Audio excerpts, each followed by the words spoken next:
Vì hai bắp ma thuật ngâm xi lăm đây. Hạt bắp nhẹ hơn xi lăm, nên nổi hết lên, từ giòn thành mềm xốp. Nhìn ngang đủ màu luôn. Đổ ra nhìn như cầu vồng. Khoan đừng thở, chờ lắng xong.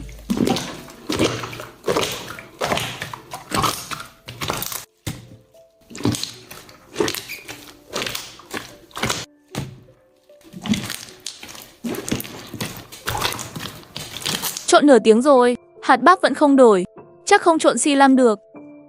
Còn cách chơi nào nữa không?